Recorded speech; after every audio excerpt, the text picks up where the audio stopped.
Lost my mind, now I'm feeling so fine, cause I finally realized I don't need you.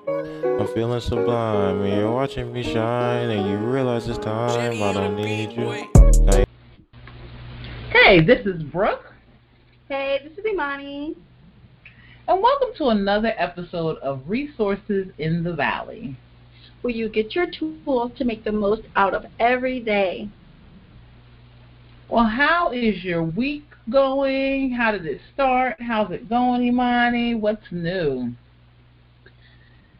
Well, the week started off with a lot of potential, and it was a week off from teaching in school, and I was going to accomplish a lot of things.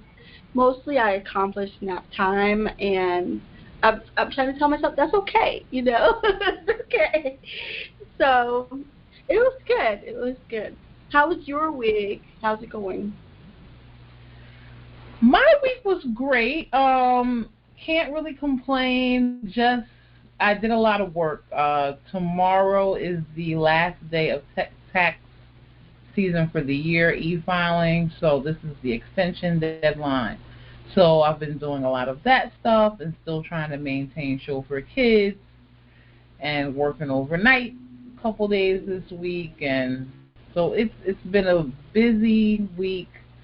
I made it through. It was productive, so I'm grateful. Excellent. Excellent. All right. So last episode we talked about jumping up and grabbing goals, and we also just talked about how when life gets crazy, it's easy to let things go on the back burner. It just doesn't seem like there's enough time in the day to get to everything. So our question that we're going to talk about is what goals have we put on the back burner that we're going to work on this week. One of mine was self-care, so I guess with a nap I accomplished that one. But another one of mine was also to dream again. I remember that's how we ended the last podcast. So I've started to just write out some of my dreams and goals and just move in that direction of people who I already see accomplishing great success in those areas. So my next goal is probably going to be signing up for their courses so I can just chug this little train along. What about you? What goal have you put on the back burner that you want to work on this week? Well, this week I finished taking a class. Monday was the last day of the class, and I went to a conference in relation to the class that I took.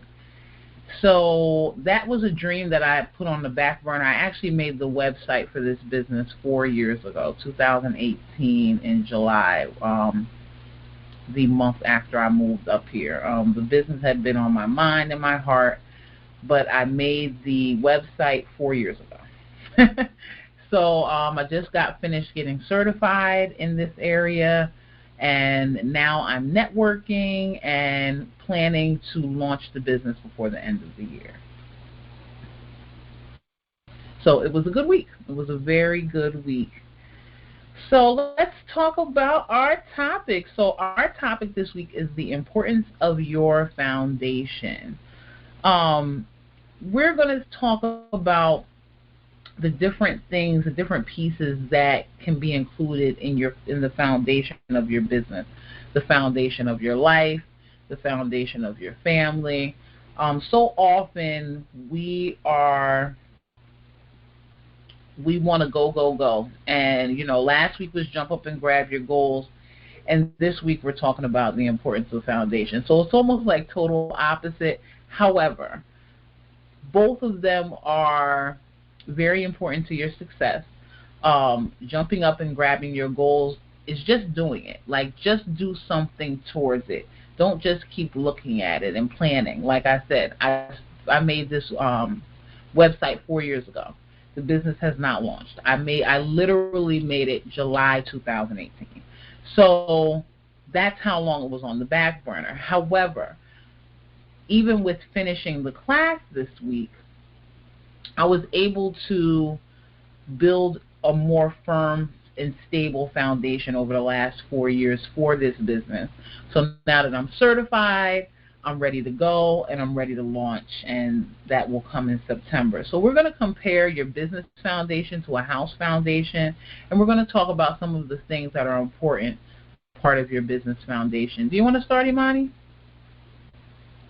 Sure, absolutely. I think that foundation is so critical, especially these days where everyone wants everything today. You know, I saw a post recently that I love where it just talks about how if people do something one time, like a video goes viral or they do a post and it gets a lot of likes, they release a course the next day talking about how great they want to teach you.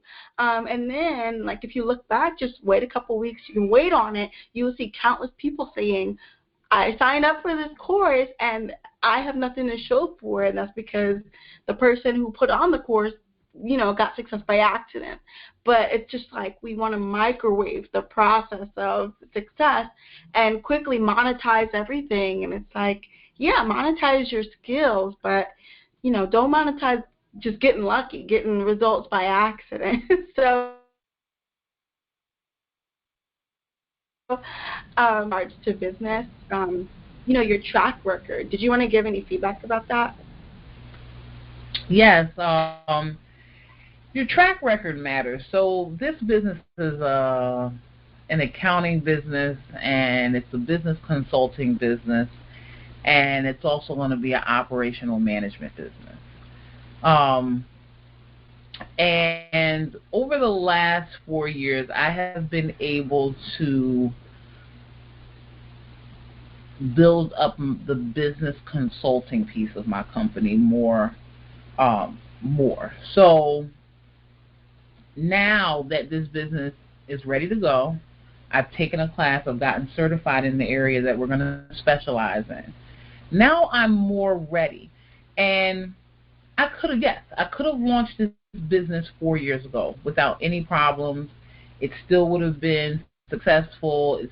I would still be able to service the clients. However, over the last 4 years, I've been able to obtain more knowledge, more growth, more of a support system, more of my target market I've been able to reach and network with them and learn the people, you know, meet the people that I need to meet, learn the things that I need to learn. Some of the things that I believe are very important in your business foundation is your support system, your knowledge, the rules and regulations, your standard orders of operation. So, like, things like that are very important. And when we think about a house foundation, there's so many layers. First, the ground has to be leveled and graded. A lot of people don't realize that. Leveled and graded means they have to grade the ground to see what kind of dirt is in the ground. Because if you don't know what kind of dirt is in the ground, under the house or the building that you're going to build, you can possibly make a mistake where it's going to sink in. So the first thing is it has to be leveled and graded, and then it has to be leveled. So it has to be graded and leveled. That's number one. Then you want to build the foundation of the house. The foundation of the house takes a lot of time. Sometimes they dig out a foundation, sometimes they don't. Sometimes they create it with cement, brick, stones, whatever is going to hold up the house that they're building the best. And I think so often, you know, like Imani said, in this microwave culture where we want things done fast and quick, and we want to be millionaires tomorrow, is great. But if you become a millionaire tomorrow off of luck and not off of hard work and, you know, learning things, is it long lasting or isn't it? What do you think about that, Imani? Yeah, absolutely. I mean, I just think that we see people who are super famous or really successful, and it's funny how time works, because let's say, if this happens so often, you'll have like a popular 90s or prior to that, actor or music artist, and then they show up as like an ongoing character in a new TV series that, let's say, came out last year, and all of these younger people are like, oh my God, this person's so talented, this show just put me on, da, da, da, you know, and the people who were around that time, when they were there from the beginning, or they knew these actors and actresses and popular people when they were child actors, know that it's been a long time coming until they got that position, they got that job, or whatever it is. And now they're a household name, but everyone else is like, oh, this new person just surfaced yesterday. And I love the quote that what you're seeing today is 10 years plus of laying a foundation. So it looks like an overnight success, but that overnight success took 10 years, you know, of work. So, yeah, what's your take on that? No, that's very, very true. A lot of the successful people that I have studied over the years say 15 to 20 years. 15 to 20 years of seriously focused, uninterrupted, sometimes interruptions, but like 15 to 20 years of like really true focus and dedication to really get to that level that they've gotten to where now I'm truly successful. It's going to be not hard for me to, you know, fall back down, but I've laid the foundation in different areas. I've set up my business. I've set up other businesses. I've set up my assets. I've set up investments. I've set up life insurance. I've set up trust for my family. Like, all of these things take time. They're not overnight by far. And, you know, I'm always the one who's like, I don't love social media. But it's because people don't show the work. People don't show what it takes. They show the highlights. They show, you know, we've gotten here. They don't say, well, let's go back 15 years to when I started and I was in the corner in this little busted up house and I was busting my tail and working 80 hours a week plus working at night for 40 hours. You know, nobody talks about that. Even me now, you know, there was a time that I was working 40 to 60 hours per week for a company. I would come home, you know, take care of my children, and then I would work at night too. And I mean, I literally sometimes had meetings. Like, I used to have a desk, an office area in one of my houses where my clients could come sit down. And I remember literally one time I was helping a client. We were doing something. We were working, and, you know, she's sitting in the client area. I'm sitting at my desk. And I look at the time, and I'm like, it's 11:45. I have to go to work in the morning.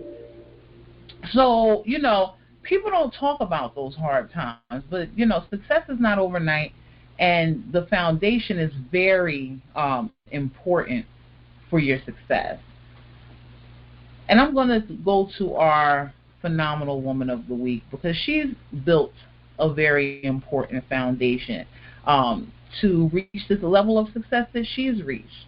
Our phenomenal woman of this week is Dr. Caroline Leaf. And Imani, you want to give us more information about her? Yes, I love her. She's actually interesting to me because she's got a similar story to you as far as social media, where like she's been just beastly and successful, and like she's well known in the medical community. But she wasn't really on social media. And then like little by little she kind of started sharing her studies that she's done, and now she's like growing and growing that page. But literally it'd been decades and decades and decades of just like working for her. But so she's a communication pathologist and cognitive neuroscientist, She's got a master's and PhD in communication pathology. So in simple terms, she studies our brain and the way that our environment and all these other factors impact not only our brain, but how we communicate and how we see the world. One of my favorite stories to tell is the day I was introduced to her. She actually came to our church and did a talk about the brain, but she said that she pursued science to disprove the existence of God, and in her studies, she just eventually ran right on into him. So that was really interesting. But she's published a number of articles in academic journals and magazines. She's been a best-selling author at least 4 or 5 times. She's been interviewed in newspapers and the radio and television. Her passion is to help people see the power of the mind and teach them how to control their thoughts and emotions. She teaches people how to think or rather to learn how to think and find your sense of purpose in life. She speaks about how the mind controls the brain through optimal thinking. So, thinking optimistically is actually helpful for your brain, and you end up with improved brain performance. So I think her life's work really coincide well with what we talk about in the podcast, because I think you could say, think optimistically or try to think on these things, or we have our call to action at the end of each podcast. And it's easy to say oh, that's just something that they threw in there, or it's hard sometimes to ascribe value to the things that someone's telling you should do. But her literal life work is studying how these types of practices and habits and your community and your environment that you place yourself in on a consistent basis, all these things impact your brain and they impact your life and your ability to determine what your purpose is. So I think it's really awesome. You should follow her, Dr. Caroline Leaf, if you don't already. Anything you want to say about that, Brooke? No, I'm actually happy that you introduced her to me, because I don't know as much about her.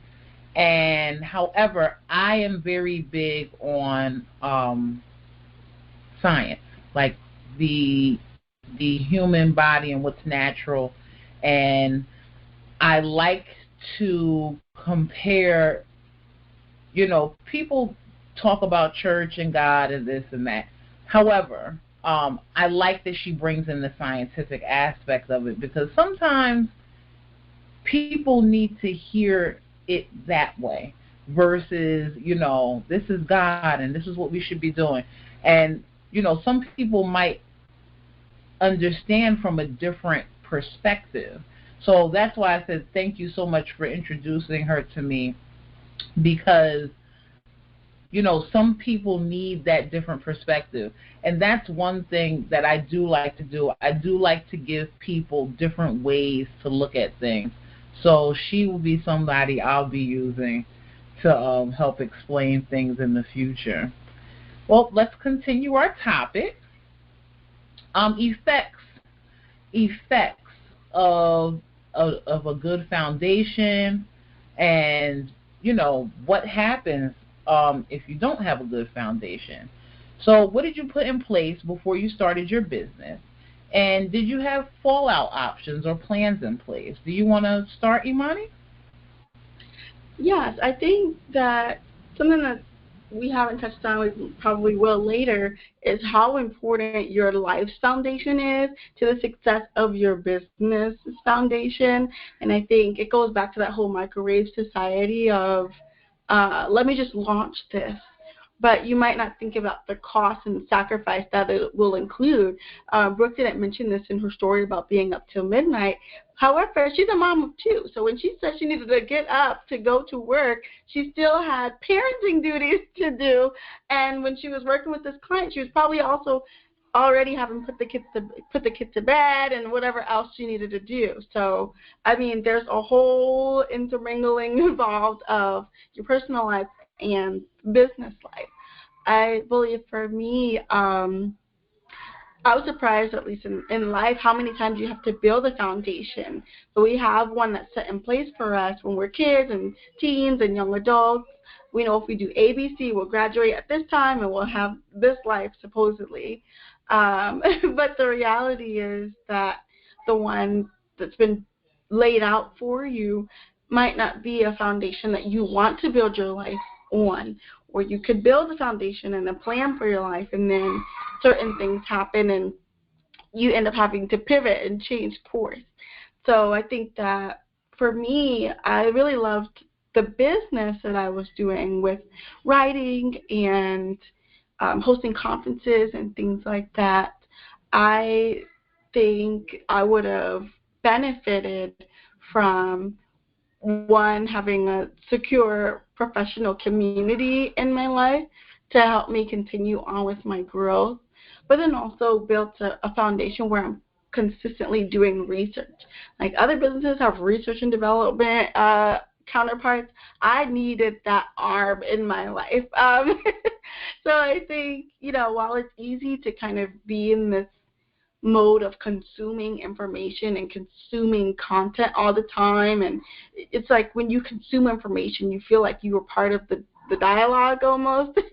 But just I think looking to be a conduit of information, like I received this information, now let me go apply it, would have been very helpful for me. So I think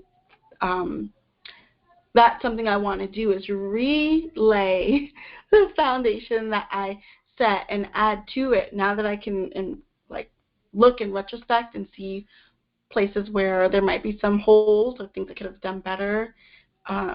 Sometimes you need to dig up some of that old stuff and try to fortify it in some way. So that's something I'm seeing as we have the conversation that I should do. What about you, Brooke? Well, there is one business that I have not worked on in a long time. However, this particular business I'm using as an example because what I started doing was I started identifying key players. Key players in my life, and not friends. Some of them are friends, but some might have been a sister-in-law or someone that I met, in business, or somebody that I met networking, or a friend of a friend, or an associate of a friend. And there was a business that I wanted to start, and I still do want to start it. It's a battered women's shelter. But I started identifying a social worker. I started identifying a lawyer. I started identifying teacher, guidance counselor, even like somebody that can teach self-defense classes. Like all different people that could help bring this dream to the table, and all of it being our passion to help and support women get, in abusive situations. That's just one. But I like what Imani said about relayering and rebuilding foundations, because even recently, having gone through, being homeless and having to move back to New Jersey, and then, being homeless in New Jersey and having to do what I had to do to get back into my own, I had to relay some foundation. And I had to do that in order to make sure that I was going to be firm in my next steps, and that my next steps were going to be better. So when I did get to the point of being able to relaunch companies, I was better, or I improved, or I learned more. So we rebuild foundations all the time, and the foundations that we rebuild help us learn more. They help us provide a higher quality service. They help us know the knowledge that we need to pass on to our clients and our customers and things like that. And it just makes things better. Like, honestly, who can say that a foundation or a firm foundation or working on a foundation hasn't made you better. We're parents, so we raise children. Aiden is in sixth grade. My son is in sixth grade. So now I'm starting to teach him how to study. You need to know how to study. So I've been teaching you how to read, and I wanted you to enjoy reading and the love of reading. But now I'm starting to teach you how to study, because studying is going to be key in these next couple of years. It's going to be key going forward in life, and studying the things that you want to know, so then that way you can be better at them. Did you have any fallout options or plans in place, Imani? I think that's another thing I would like to implement. It's important to, I guess, we see it when we look at movies, but it's important to not be so optimistic and so hopeful and so inspired that you forget just the reality of life. I mean, some of the biggest companies, they have in case we bomb plan. They know exactly where that money is going to go, who's going to get what. It's put into place before it happens. And hopefully it doesn't. But if it does, the people who own the most successful businesses in the world have made sure that they won't end up with nothing, or that if they need to pivot and start again, they can. I mean, I just heard Toys R Us is coming back. So it's like, yeah, I mean, it's a lot going on, but I guarantee you that it wasn't random that they closed, and it's not random that they're looking to reopen. Like, all of these things have certain structures in place. So I would like to have my fallout options and plans in place for the things I would like to do next. And it's not always, what if I have to close this business, or what if it fails. It might just be, what if this direction I'm going in isn't the best direction for me to go in? What is my pivot plan? It's kind of like having a Black Friday sale and nobody buys anything because you didn't market it well enough. Like, should you close the door to your business? Probably not, but I mean, you might want to figure out what you're going to do, because New Year's is coming up and all that stuff. You want to pivot. So I think for me, one growing area that I'm grateful for is having backup plans. Doesn't mean that you expect to fail, but it's a great way to fail forward. What about you, Brooke? Well, this week I had a brief dinner meeting before I went to a meeting in the evening about the project that I'm working on. And my girlfriend, she's a fellow business owner, mother, entrepreneur, and she said, "Brooke, how do you run all these businesses?" And she said, "What is your plan? What is your plan? How can you take on something else?" And one of the things that I have that I was explaining to her is, I literally have assignments written out for an assistant. If I was to hire an assistant tomorrow, all I would have to do is give them access to the folder that has their assignments from Monday through Friday. It has their timesheets. It has any questions, FAQs, questions and answers. And I have this for all of my businesses that I run. So once again, preparation. Whether the business is going to go south or north, I have a plan for what the next move is, or I have something else to fall back on, or I have, if this happens, I can contact this to help me, or if this happens, we can do this way. So the thing is you have to prepare yourself. You have to prepare yourself to always be able to support yourself, number one. Okay, this is the culture of everybody wants to start their business. Yes, that's great. I'm not telling you to go out and quit until you are ready to quit and your business can support you and your family. Um, so, like, you have to prepare for those things. You have to prepare for the days that you're not going to make money. You have to prepare for the months that might be busy months. Like for me, I'm an accountant, so my busy months are February to May. Now, things get a little slow in the summertime. That's okay for me because I've taken my income and I've spread it, or I've put funds aside for the rainy day. In business, and when you're conducting your own business or you're running your own business and you're working for yourself, these things happen. You have months without income and you still have bills to pay. Unfortunately, we don't have months without bills. It just doesn't happen. It hasn't happened to me yet. I'm waiting for that day. So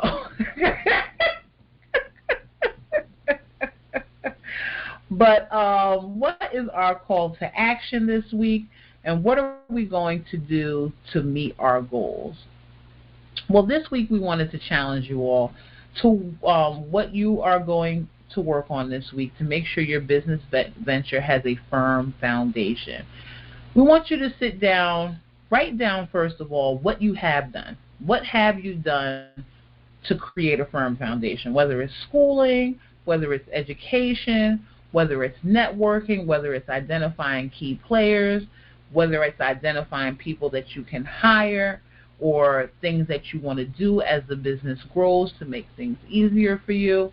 But we want you to ask yourself, what are you going to do to make sure that your next business venture has a firm foundation? Do you want to add anything, Imani? Yes, I love the fact that you said that even though you had a website and certain things laid out years ago, you still went and took the course. So I think it's very important, even if you've dipped your toes into things or read books or heard talks or dabbled in different things that you love enough to create a business based on.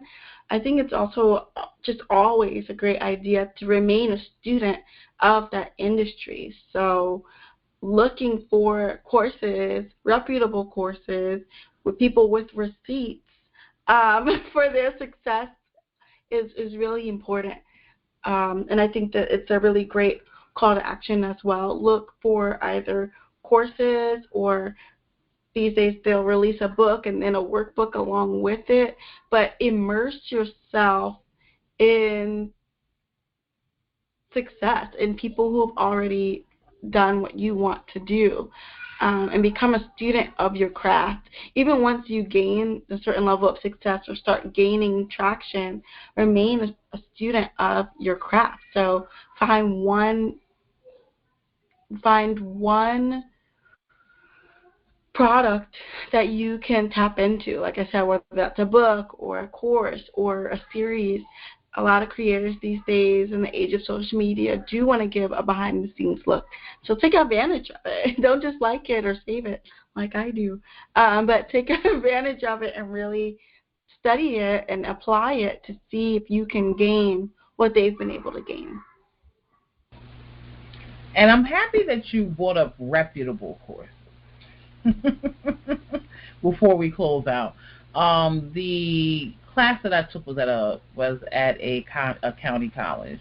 They recently changed their name. They're not a county college anymore, but they are a smaller college. There are free courses out there that you would be amazed that are open to you and ready for you, that are accredited, certified, that has been written off on either by small universities, colleges, etc. There are so many different options. Take them, look into them, and I'm not saying anything about anyone that's out there online selling courses. There are some great online courses out there. However, make sure that there's success coming out these courses, and not just short-term success, long-term success. And that's why I challenge you to look at some of the smaller colleges, even if it's county colleges in your area or smaller colleges. See what's free. There are free things out there. The SBA gives classes.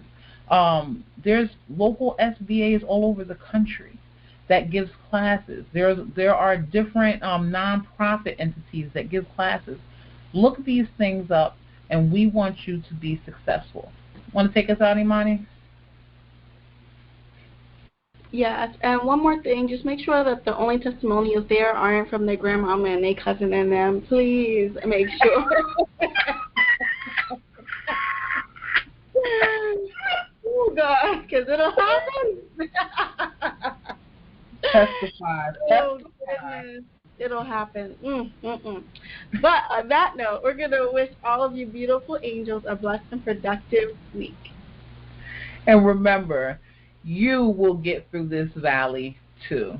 Thank you for joining Resources in the Valley, and we will see you all next week. God got me, plant his seeds, let me breathe, cause I need him.